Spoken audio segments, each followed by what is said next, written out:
Today, we're going to be, kind of like diving into this crazy world of K-pop and K-drama. Yeah, get ready for like some serious plot twists. We're talking about brand shakeups, album reviews that are like, whoa, and even a little bit of politics. Okay, so like everyone's been talking about Blackpink's Lisa, right? She's with Louis Vuitton now, which is a huge deal. For sure.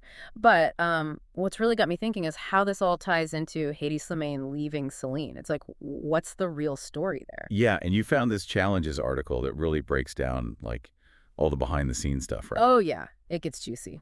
So Lisa's been a Celine ambassador for a while now, since 2020, and there were rumors of her getting her own perfume with Guerlain. And just so everyone knows, that's like another big brand under the LVMH umbrella. They own Celine and Louis Vuitton. Right. And supposedly, Slimane was working on a Celine beauty line. So you can imagine the tension, right? Having this huge star connected to a competitor. And then there was that whole Celine fashion show that got canceled because of all the protests, right? The article said that really put Slimane and the brand at odds. Exactly. So it's like Lisa going to Louis Vuitton wasn't just a career move. It's like this whole fashion drama unfolding. Total K-drama vibes. Yes. Speaking of drama, can we talk about Jin for a second? Setting his alarm for 5 a.m. just to catch Jimin on his birthday. Talk about dedication. And then he just casually mentions Simpertuna too. That's how you do it. He knows his audience, that's for sure. And it totally worked. Fans loved it. And now everyone's talking about his new release. Exactly. It shows how connected they are even when they're apart. But it also makes you think, like, in this industry, you always have to stay relevant, even when you're off doing your duty. No rest for the K-pop stars. Speaking of which, Choi Yena, formerly of IZON, is facing a different kind of challenge these days. Critics are not feeling her new music. Yeah, so Sungdun Review in IZM was rough. He basically called her new single a video game soundtrack. He did not hold back.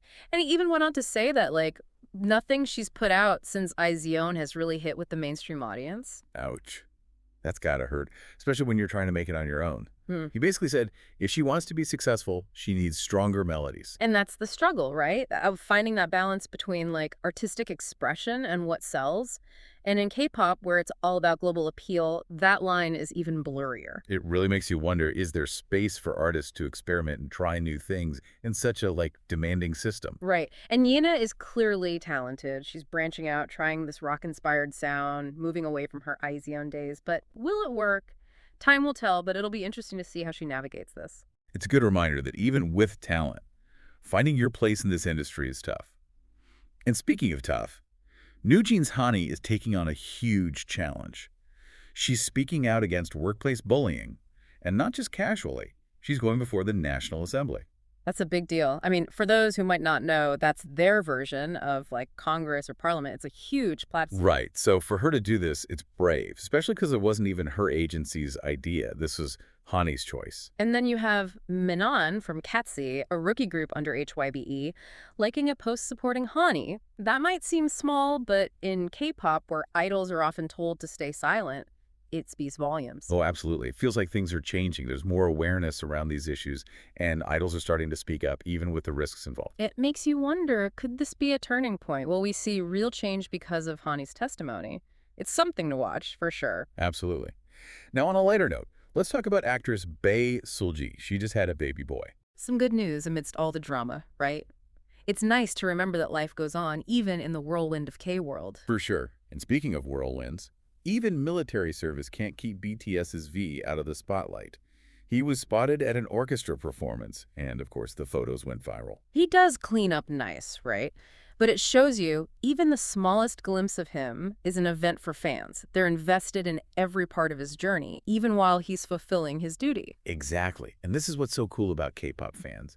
They're not just casual listeners. They're part of this world, following these stars' every move, celebrating their milestones.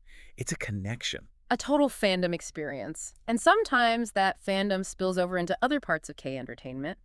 Remember the lovely runner, that K-drama? Oh, yeah. Who could forget it? Well, the hip-hop group Epic High decided to have some fun with it. Oh, right. They made that hilarious parody poster for their concert. It was genius marketing. They dressed up as the main characters, and the best part, the director loved it. He even joked about suing them. And then Tableau, being Tableau, wrote this whole public apology that was just as funny as the poster itself.